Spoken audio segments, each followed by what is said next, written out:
Господа, уровень инфляции на сегодняшний день составил 10%.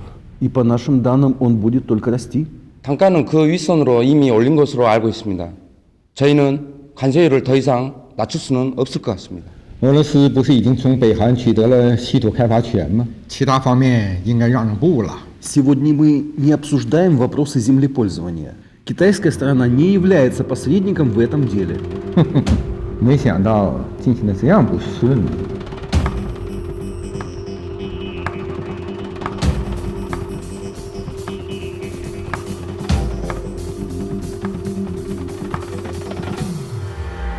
那么我们就决定一下吧，2.4%怎么样？ Хорошо. Я думаю, что это компромисс. हाँ मेरे ख्याल में भी ये सही है.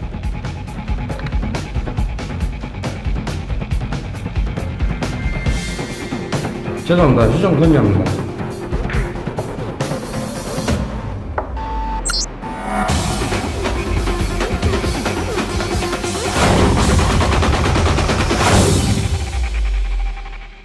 사자 간 협상을 앞둔 국가기관에서 협상 관련 기밀 문서가 유출되는 사건이 발생하면서 파문이 일고 있습니다.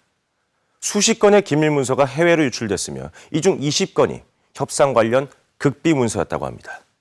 문서에는 협상 참여에 대한 국내 측의 로드맵과 협상 연기에 따른 영향을 분석한 내용이 담겨져 있었다고 합니다.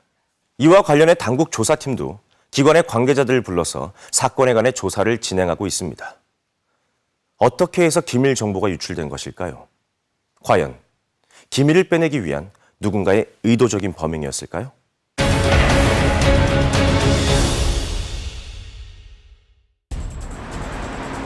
사건을 담당하는 조사팀에서는 협상 관련 부서 담당자들의 PC로부터 기밀 유출 경로를 추적 중에 있었는데요.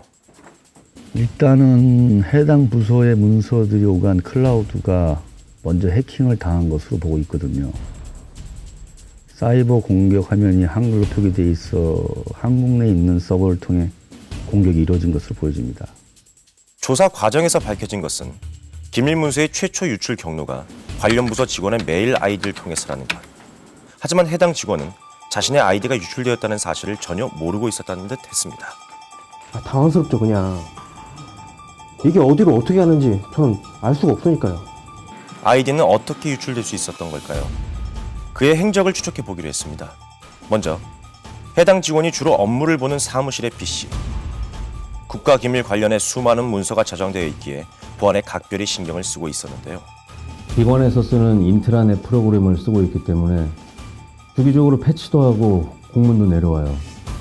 보안 관리가 잘 되고 있죠. 특히 2009년에 있었던 7월 7일 디도스 사태와 최근 6.25 사이버 테러 사건 이후 보안 관리가 더욱 철저히 이루어져 왔다고 합니다. 그런데 어떻게 유출이 될 수 있었을까요? 조사팀은 추적을 통해 뜻밖의 장소에서 단서를 찾았습니다. 사건이 있기 일주일 전 K 주무관은 지방 출장차 기차를 이용하면서 대기 시간, 문제의 공용 PC를 사용한 적이 있다고 합니다.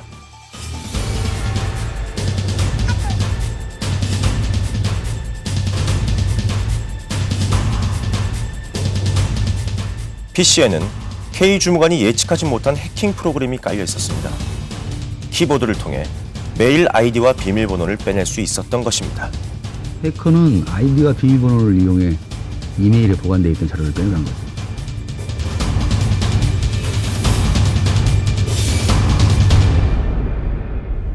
네, 국익을 좌우하는 협정의 문서가 이처럼 뜻밖의 장소에서 유출될 거라고는 아무도 생각을 못했을 텐데요. K 주무관이 그 컴퓨터를 사용할 때 그 해킹 사실을 알 수는 없었을까요? 그렇죠. 아무래도 그런 기술적으로 전문가가 아니면 쉽게 알아채지 못할 거라고 생각이 됩니다. 그렇기 때문에 사실 공공 컴퓨터 같은 경우는 사적으로 이용해서는 안 된다고 봅니다. 그렇다면 누가 어떤 목적으로 해킹 프로그램을 설치할까요? 우리로부터 뭔가 이익을 취할 적성국이라든지 뭐런 경쟁국에서 설치를 많이 하겠죠. 네, 무엇보다도 그 정보 보호에 철저해야 될 국가기관은 이런 해킹으로부터 안전한 것일까요? 우리나라는 유엔에서 평가한 가장 그 전자정부가 잘 되고 있는 국가로서 인정이 되는데 그만큼 해킹으로 인한 정보 유출의 피해도 더 커진다고 볼 수 있습니다. 최근에는 다들 스마트폰을 쓰기 때문에 이 스마트폰을 이용해 가지고 업무를 수행하는 경우도 있습니다. 근데 이 스마트폰 앱도 이게 해킹 프로그램이 스며들 수가 있거든요. 그래서 상당히 조심해야 될 거라고 봅니다. 네, 기차역의 PC 해킹 경로만으로는 범인의 추적에 어려움이 있었던 당국에서는 기밀을 빼내기 위한 또 다른 흔적은 없었는지 해당 부서를 통해 계속 조사를 진행하고 있습니다. 그런데 이 과정에서 한 가지 의아한 점이 발견이 되었다고 합니다.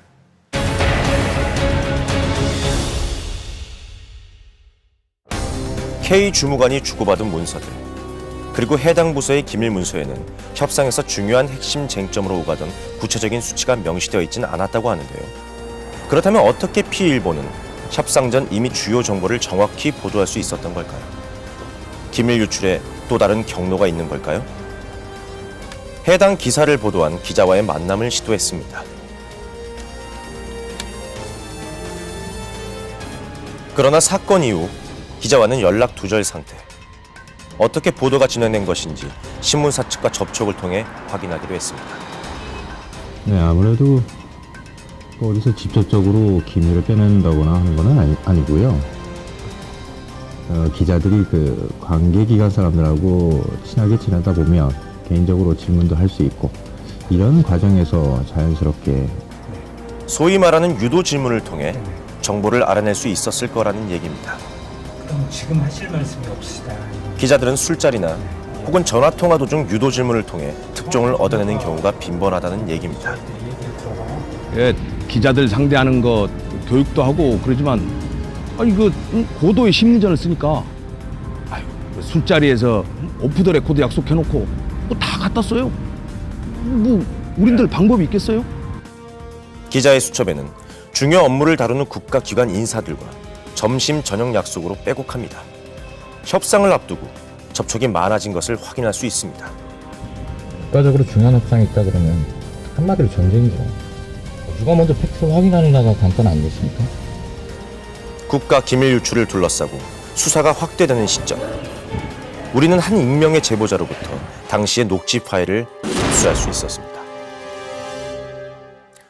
어떤 내용이 담겨 있을까요? 녹취 파일을 통해서 당시 상황을 들어보도록 하겠습니다. 그쪽 얘기 들어보니까 업계 전체 맥주 매출의 순이익이 1조도 안 된다는 것 같은데 떼는 거 줄어들면 아무래도 좀 안 나니까? 그 살림 하다 보면 그만큼 들어가는 데가 있으니까 더 낮출 수는 없을 것 같다 그러네? 그렇겠죠. 근데 어쩌면 박 부장님 그래가지고 2%대까지는 합의를 보실 의중이 있으신 것 같다고 그래서 아마 얘기한 것 같은데. 그래? 아직 왔다 갔다 할 텐데. 그렇죠. 저도 그럴 것 같아서 아무래도 과장님만큼 정확한 통이 없으니까 부장님한테는 아직 확인 전까지 좀 계시오라고 했어요.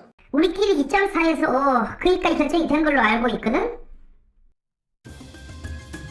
보통 중요한 기밀 같은 경우는요, 어떤 상황이나 심리 등에서 유출을 하게 되는 걸까요? 보통은 친밀감을 형성해서 신뢰감을 준 다음에 자기가 원하는 정보를 빼내려고 하는 게 일반적인 방법입니다. 특히 출입 기자처럼 늘상 보고 친하다고 생각하는 사람일수록 그런 친밀감을 형성하는 방법을 쓰게 됩니다. 따라서 유도 질문을 피할 수 있는 제일 좋은 방법은 아예 그런 자리를 만들지 않는 게 가장 좋은 방법인데요. 하지만 불가피하게 유도 질문을 받는 상황을 피할 수 없다면 답변을 최소화하는 거죠. 예를 들면 아직 아무것도 알려진 게 없다. 또는 나는 책임자가 아니므로 모른다. 이런 식으로 대응하는 것이 좋습니다. 기자가 밝힌 사실들은 유도 질문을 위한 장치였을까요? 아니면 기자가 미리 알고 있던 정확한 정보였을까요?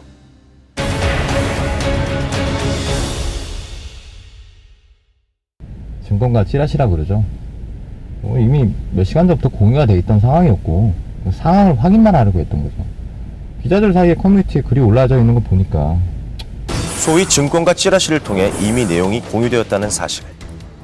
이외에도 이미 사이트를 통해 문서 등이 빠르게 유포되고 있었다는 것입니다.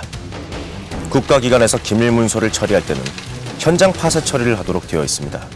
하지만 이토록 중대한 보안 문서가 어떻게 노출될 수 있었던 걸까요? 제가 국정 홍보 기사를 실어주기로 했었는데 그래서 책자를 킥으로 받기로 했습니다. 그래서 책자를 한번 받았는데 다른 게 들어있더라고요. 그래서 좀 오해했어요. 문제가 됐던 서류를 보낸 이는 관계기관에서 근무한 여직원 C 주무관. 공직에 발을 들인 지 갓 2년 차인 새내기였습니다. 사건이 있던 날 팀장급 회의 후 파쇄가 필요한 중요 문서들을 정리하고 있었다고 합니다. 바쁜 와중에 때마침 걸려온 한 통의 전화. 부탁받은 국정홍보기사 작성을 위해 홍보책자를 보내달라는 내용이었습니다. 파쇄를 위해 책상에 놓여있던 기밀 문서는 홍보책자와 뒤섞여 기자들에게 발송되었고, 이를 전달받은 외신 기자가 중국 정부의 정보를 확인하고 국내 몇몇 기자들과 공유하는 과정에서 일파만파 퍼지게 된 것입니다. 국가기관의 문서 기밀 유출, 실수라고 넘기기엔 그 피해가 너무나 막대하지 않을까 싶습니다. 더군다나 기밀 문서가 철저히 비밀로 분류되지 않고 일반 문서처럼 취급된 게 밝혀지면서 문제가 더욱 심각해졌는데요. 이에 대한 어떤 책임을 지게 될까요? 일단 뭐 국가 기밀을 누설하는 경우에는 형법상의 공무상 비밀 누설죄가 있습니다. 그리고 그 외에 이제 군사기밀 같은 경우는 군사기밀 보호법에도 누설죄가 있고요. 민간인은 이제 부정경쟁 방지법에 영업비밀에 대한 어떤 누설을 통해 가지고 처벌을 받는 규정들이 다 마련되어 있습니다. 국가기관에서 이렇게 문서를 통한 기밀 유출이 얼마나 심각한 피해를 가져오게 됩니까? 예, 군사기밀이 유출되는 경우에는 국가 안보에 심각한 타격을 줄 가능성이 있습니다. 그리고 그 외에 뭐 산업비밀이 유출되는 경우에 있어서는 국가의 중요한 산업들이 피해를 입을 수 있고, 그로 인해 가지고 국가 경제가 타격을 받게 되겠죠. 공공기관의 보안 문서들이 공직자 자신도 모르는 사이에 어떻게 유출되고 있는지 한 기관의 사무실의 허락을 얻어서 관찰 카메라를 설치한 후에 그 실태를 들여다보기로 했습니다. 오전 회의가 끝난 후 공무가 한창인 모 기관. 회의실 한켠의 화이트보드에는 논의가 끝난 내용이 그대로 적힌 채 방치됩니다. 심지어 보드의 구석에는 직급별로 알 수 없는 숫자들이 적혀 있는데, 한 여직원은 문서를 파쇄하지 않은 채 이면지함에 넣어두는데요. 옆 부서의 남직원, 공무원 USB가 보이지 않자 개인용 USB를 꺼내 파일을 저장합니다.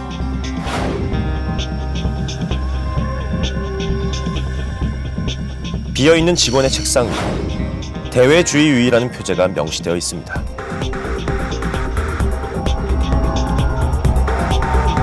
공공문서들과 컴퓨터의 비번이 그대로 노출된 사무실.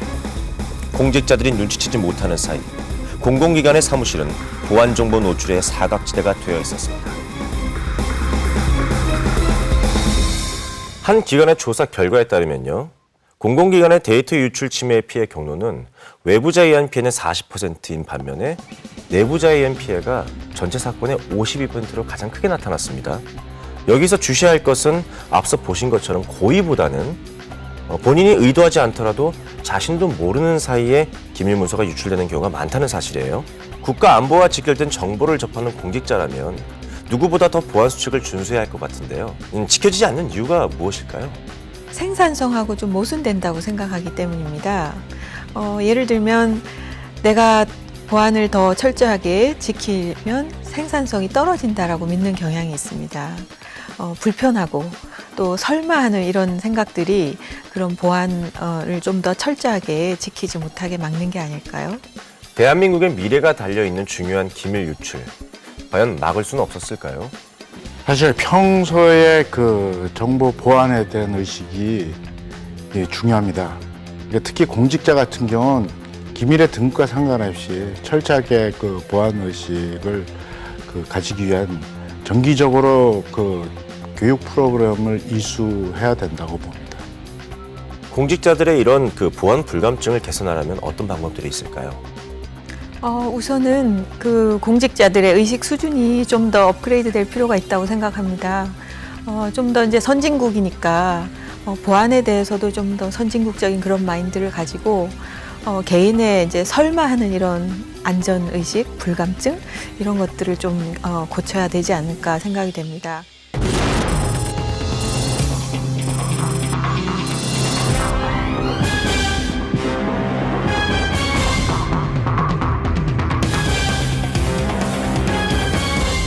주요 주변 국가들은 우리나라의 정보를 수집하기 위해서 총력을 기울이고 있습니다.